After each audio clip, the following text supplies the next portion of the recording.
Hello, everyone. My name is Kay Mayordomo. I'm an outpatient physical therapist, a TA for the modern management of the older adult, brought to you by the Institute of Clinical Excellence. Before we dive right into the topic of considerations for starting a wellness class in a clinic, we have a couple of courses coming up.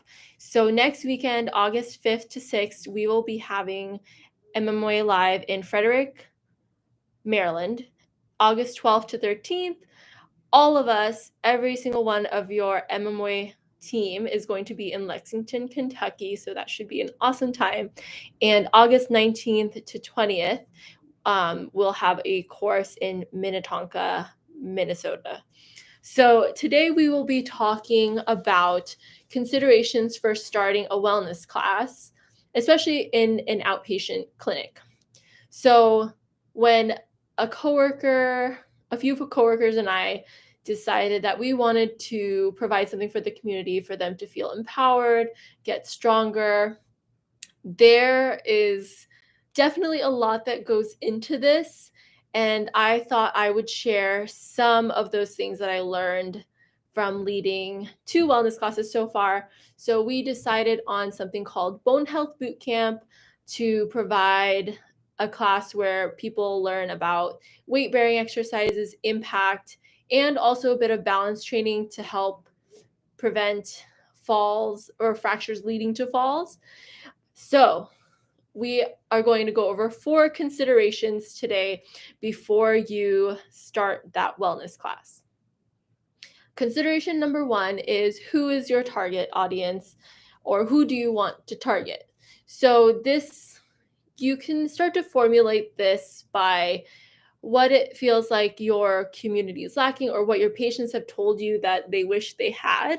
Some of the time they'll tell you, well, I really want to get started on an exercise program, but I just don't know where to start and I'm not sure who can provide this for me. You can also look at this through the lens of, what is a gap I can fill for patients who are discharging from physical therapy?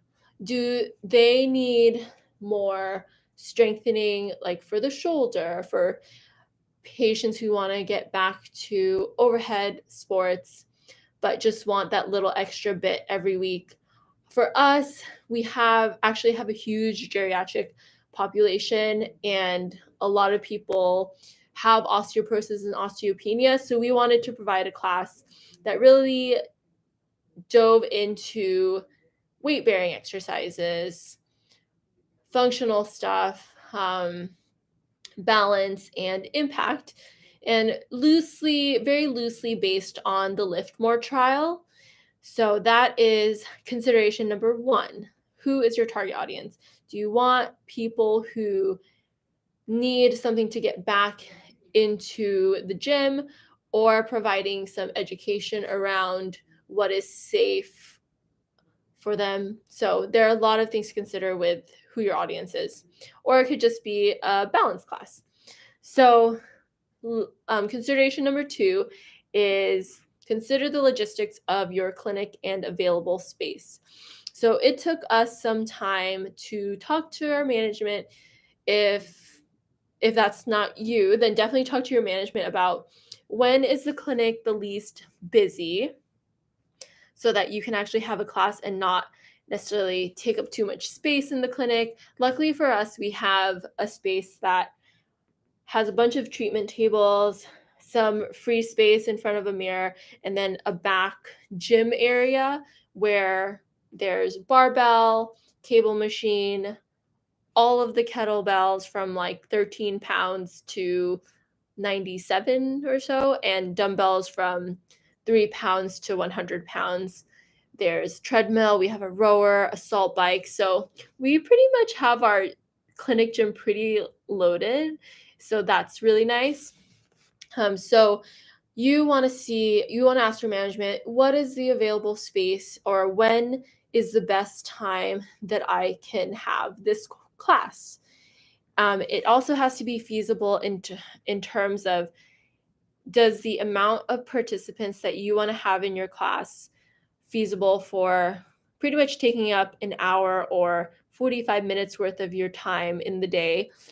Like, let's say to be profitable or whatever, it's, I don't, let's just say $100, but your class is, let's say you had 4 people and it's $10 a class, just saying. So that would be below that $100 threshold. So the the feasibility of that is not that great. So it really has to make sense in terms of finances as well. So how much do you need to charge per person per class for it to be profitable for the clinic, where it can take time away from your patient care and still benefit your community, but also benefit the clinic, um, and yourself? How We're still in logistics, so how would you track payments, or how would you get payments for your class? Is there a system that you already use? Can you do it through your EMR? We have MindBody for like an online wellness program that we have, and we use that for a few other things. So we just use MindBody for our payments and how we track our attendance for the Bone Health Bootcamp, and deciding on, are you going to have your wellness class as a package, or is it going to be drop in? I decided, or we decided, that we wanted it to be a package. So we chose 8 weeks, an 8 week program for 16 sessions, so twice a week, so that we could really get the participants who wanted to participate in a structured program. That way, we could progress them from just teaching them different movements and really getting them comfortable with it, and then starting to load up and like challenge them. Because the first week or two, we focused on just teaching different movement patterns, educating about Wolf's Law, and then we really started to ramp up the intensity. So that gave a little buffer of making patients feel really confident in the beginning, and then making that more intense to the stimulus that we wanted, where we were really weight bearing, we were really getting into like 70 to 80 something percent of their 1 rep max. We were starting to introduce impact exercises and also some balance exercises as well. So again, number 2, logistics of the clinic and space. What is feasible in terms of space and the amount of participants? How much do you need to charge per person per class for it to be feasible? And definitely make sure you consider how you track payments, how you get attendance, and whether you're doing package or drop-in payments. So our third consideration is consider how you would market. In our early stages of planning Bone Health Bootcamp, it pretty much started as just a workshop. We did a workshop called Breaking Myths, Not Bones, and it was an osteoporosis workshop where we educated people about the diagnosis, what they could do about it, what was in their control that wasn't just medication, and encouraging them to utilize exercise to help them with balance and also loading. And during that workshop, we gave a short little sample workout, very ice physio-esque, where we do a workout at the end, scale it to each individual's like there any limitations they have, or just where they're currently at. And at the end, we gave them a feedback form to ask them how to improve what we did, but also really to gauge interest on if anyone wanted a workout class, like a wellness class, and what times of days work best for them, the dates, what interest. So if you put out a workshop that gets really good traction, then you already have a list of people who are interested in a class. So you pretty much self-marketed a class, and if they're okay with it, you can always put them on an email list so that once you get the class, the wellness class situated, then you can email those people. If you already have a big network of patients, or you guys have something that you can do an email blast to everyone that's ever been a patient, you could utilize that to market as well. My coworkers were really, really great because anytime they had a patient who had osteoporosis or osteopenia, or were just really interested on how they can prevent those two things, they would send them to me with all the info, or I would put them on my email list so that anytime we did an osteoporosis workshop or started a new wellness class, we would have people to send it out to who were already interested. So, our last consideration for starting a wellness class is, how will you program? So, I would definitely ask yourself, if you have the knowledge base and just know how to program exercises for people at different levels, because sometimes you'll create a class and each exercise might not work for somebody who doesn't have full range of motion in their hips because they had a total hip, or they might not have full shoulder motion or can't get the bar on their back to do a back rack squat. So there are a lot of different considerations in terms of this. So when you're creating a program for each day, definitely make sure that you're considering, how can I scale this to each individual's limitations and their just where they are. So it's really key that you have those modifications set, because I think it really does help people recognize that, okay, even though I have this issue, it doesn't mean I can't do this exercise. Like, there's a way to change it. If my ankle is flared up, I can still do it because Kay knows how to modify it to my limitations. So I think the two things that really helped me in the programming aspect were taking the CrossFit Level 1 for Healthcare Providers course. It actually isn't too different from the regular, but perk of it is you get CEUs for it.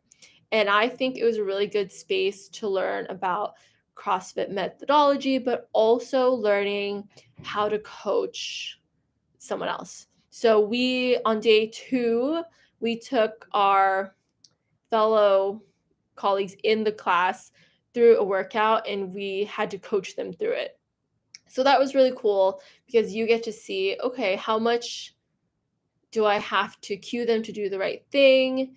And you can really start to gauge, can I do this in a class format? Because there's a lot that goes into coaching for a class, and it's something I learned with also TAing for MMOA, where you really have to speak loud enough, which I'm still working on, and also really have the engagement of the class the whole time.